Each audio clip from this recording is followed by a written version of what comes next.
Receiving an allowance without having to tackle any household chores is a pleasant perk. However, the routine sarcasm from my mother-in-law, Julia, at 32, and working as a web designer often dampens the experience. Sharing a home with my husband, Ethan, and my mother-in-law has its challenges, especially considering our differing perspectives on work and domestic responsibilities. Originally part of a corporate environment, I transitioned into freelancing after marriage, a change welcomed by both my employer and me. The familiarity with my previous company ensures a steady stream of projects, sparing me the hassles of commuting and allowing a more concentrated effort on household tasks. Despite the satisfaction on both ends, my traditional mother-in-law doesn't share the enthusiasm.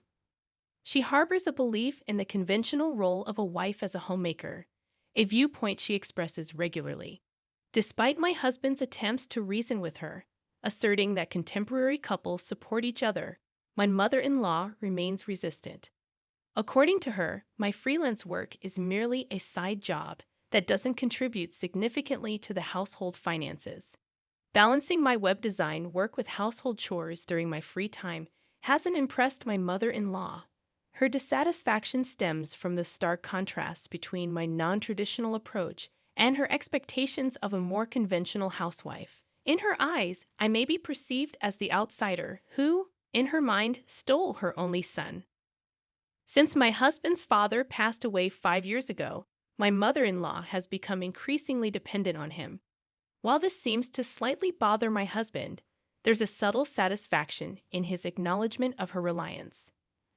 Our current residence, acquired by my late father-in-law 30 years ago, now solely belongs to my mother-in-law.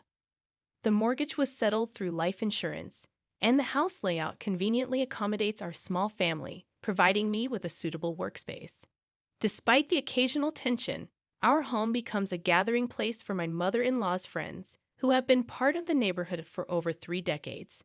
When her friends come over, the dynamics in the house take on a different tone. Taking a break from my work, I play the role of a gracious hostess to my mother-in-law's friends, offering them coffee and sweets. Yet every gathering of similarly aged women inevitably transforms into a session of complaints about their daughters-in-law. In the midst of such discussions, I can't help but chuckle as they detail their grievances. My daughter-in-law, they say, frequently returns to her parents' house over trivial matters, spending half the year away from us. According to them, she is financially irresponsible, causing even our son to be at a loss about how to handle her financial habits. Debt collectors have even paid us visits, they lament.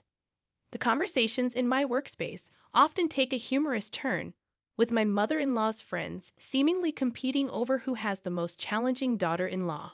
Rarely do they praise their daughters-in-law. If, by chance, one of them offers a compliment, "Your family's daughter-in-law is wonderful. She manages the household while working," my mother-in-law responds with a disgruntled expression, dismissing my work as nothing more than a side job. Amidst the laughter and gossip, my mother-in-law loudly questions the worth of my job, wondering aloud how much I actually earn. The discussion shifts to the spending habits of daughters-in-law, contrasting their personal expenses with the notion that the husband's earnings are meant for the family. The room erupts in laughter at this notion, reminiscing about the unthinkable nature of such discussions in their younger days. Unable to endure the repetitive tales of the past, I drown out the noise with headphones, focusing on my work. The modern-day daughter-in-law, myself included, often becomes the target of belittlement, making it unbearable to listen. One day, during a family dinner, my husband suggested buying a new car. My mother-in-law, quick to react, questioned why he needed his wife's consent for such decisions. Despite my husband's attempt to explain that it's a family decision, my mother-in-law insisted that he, the one with a driver's license, should choose any car he likes. Caught in the middle, my husband sought my help, and I diplomatically deferred the decision to him. The incident highlighted the ongoing dynamic where my husband always consults both me and my mother-in-law before making significant decisions, a practice my mother-in-law staunchly defended. While not inherently self-centered, my father-in-law had a penchant for making independent decisions, a trait my mother-in-law often lamented. My husband, raised by such parents, developed a belief in avoiding selfishness. On the contrary, my mother-in-law, influenced by the patriarchal behavior of my father-in-law, adhered to the notion that it was the norm. My mother-in-law's irritation towards my husband when he seeks my opinion circles back to me, with accusations that I am always too strict. I found myself at a loss for words in response to her criticism, as it's true that I tend to voice my concerns rather than making decisions independently. To my surprise, my husband, aligning with his mother, blamed me for his inclination to check with me before acting.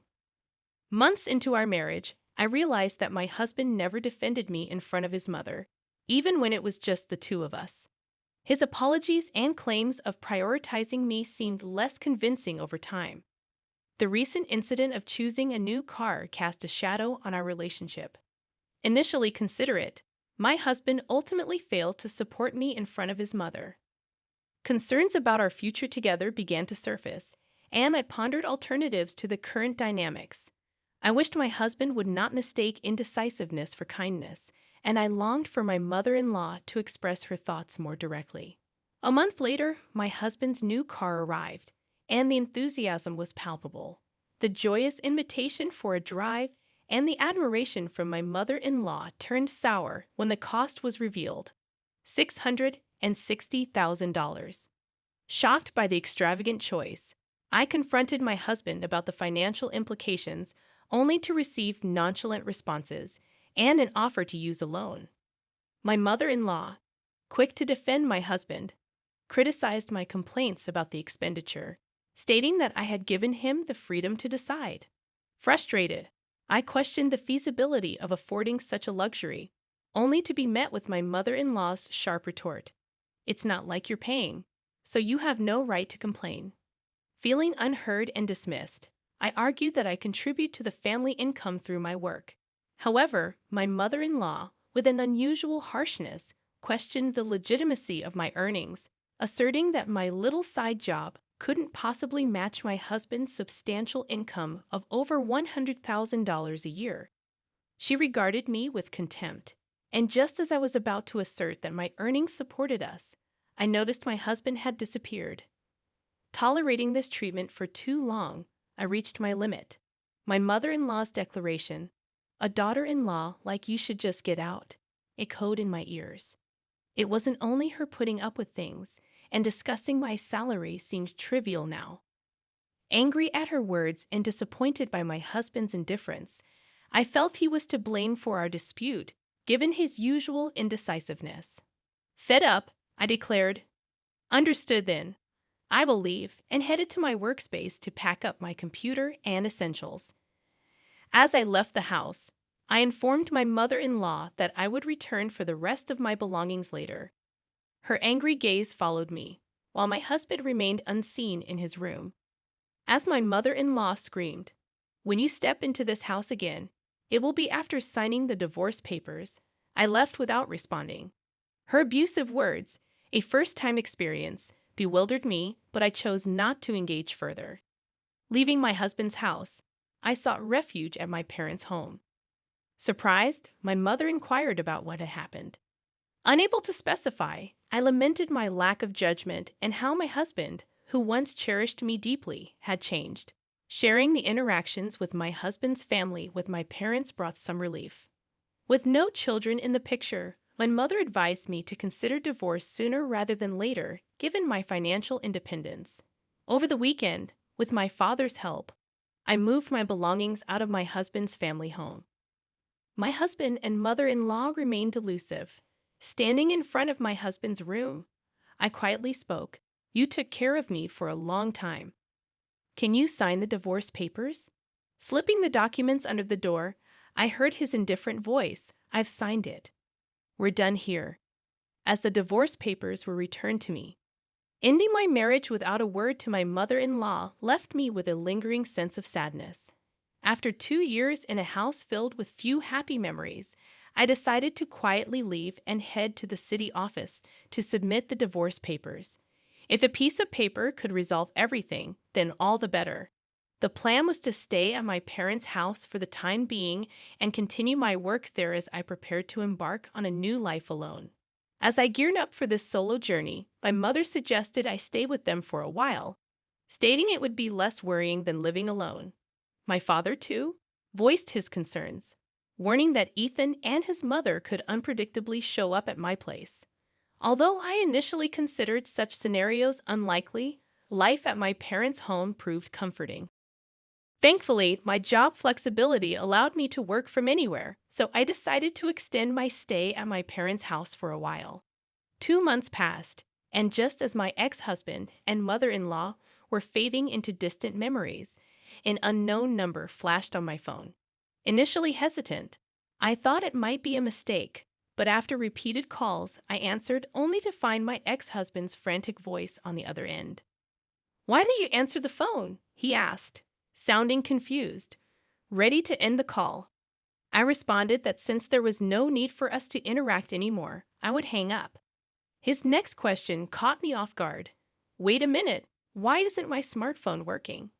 Without much interest, I suggested he contact the mobile phone company. However, a sudden realization struck me, and I inquired if he had been depositing money into the bank account. I used to deposit my salary, along with his, into our joint account, but it was always short due to the performance-based nature of his health product sales job. Normally, I would deposit money at the end of the month, but for the past 3 months, only his salary had been deposited. As the pieces fell into place, I left in the middle of the month, and the new car's loan payments might have kicked in. My ex-husband remained silent. "I've been managing the household with my income up to now. From now on, please manage your own living expenses," I calmly asserted over the phone. Inwardly, I felt the urge to say, "You reap what you sow," but I chose to refrain and quietly ended the call. It occurred to me that my ex-husband had never disclosed his true income to his mother. It seemed she was unaware that our post-marriage livelihood was predominantly based on my salary. Perhaps my ex-husband was too ashamed to admit that his wife earned more than he did. Despite the general knowledge that basic utilities like electricity and water aren't easily cut off, it became evident that mobile phone service could be the first to go. One holiday morning, the house intercom insisted, signaling trouble. My father sternly informed someone at the front door, "We don't want to be involved with you anymore. Please leave."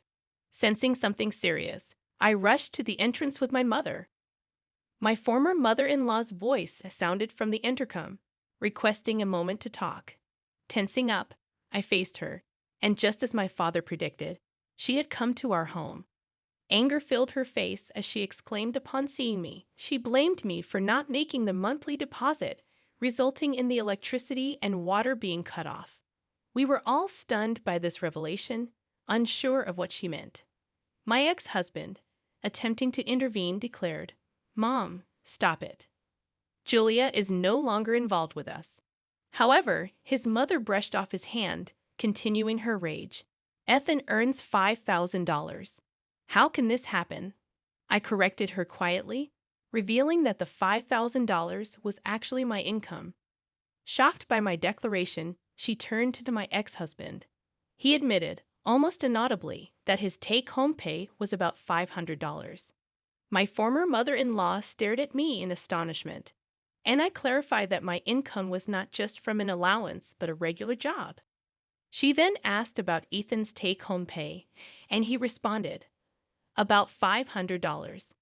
After a moment of silence, she made an unbelievable proposition. "Julia, how about coming back? It was a joke to ask you to leave." Firmly refusing, I stated that we were already divorced, and it was no longer my concern. Despite my refusal, she persisted, suggesting that everything could be resolved if I got back with Ethan. My father, in a forceful tone, demanded they leave and warned of involving the police if they didn't. They left hurriedly, stumbling away as my father warned them not to step foot in our home again. Reflecting on their unreasonable behavior, my mother was furious, but my father seemed even more indignant. I was relieved that we had cut ties with such people. As time passed, through a friend of my ex-husband's, I learned about his subsequent situation. He had to give up his parents' house, including the land, and moved into a small apartment with his mother. The rarely used new car was sold, settling the remaining loan with the money from the house and land sale. Despite the loan being paid off, my ex-husband squandered money on gambling, and his whereabouts became unknown. My former mother-in-law was diagnosed with dementia and now resides in a nursing home. Meanwhile, I am doing well in my job and currently live alone.